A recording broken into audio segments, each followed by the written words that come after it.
ತಾಲೂಕು ಪಂಚಾಯತ್ ಆವರಣದೊಳಗೆ ಏಕಾಏಕಿ ಹಲಸಿನ ಮರವೊಂದು ಮುರಿದು ಬಿದ್ದಿದೆ. ರಸ್ತೆ ಪಕ್ಕದಲ್ಲಿದ್ದ ಹಲಸಿನ ಮರ ಪಂಚಾಯತ್ನ ಆವರಣ ಗೋಡೆ ಮತ್ತು ಪ್ರವೇಶ ಗೇಟ್ ಮೇಲೆ ಬಿದ್ದಿದೆ.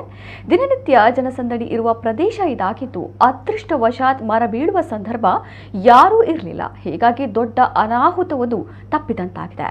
ಅಧಿಕಾರಿಗಳ ಕಾರು ಸೇರಿದಂತೆ ಇತರ ವಾಹನಗಳು ಕೂಡ ಸೇಫ್ ಆಗಿವೆ.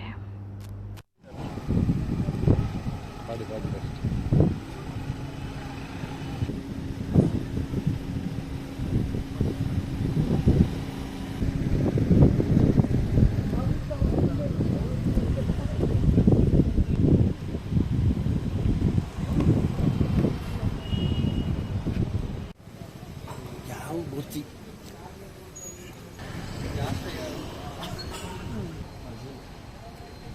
अभी तक आज गंदे में थी ये गंदे को मुझे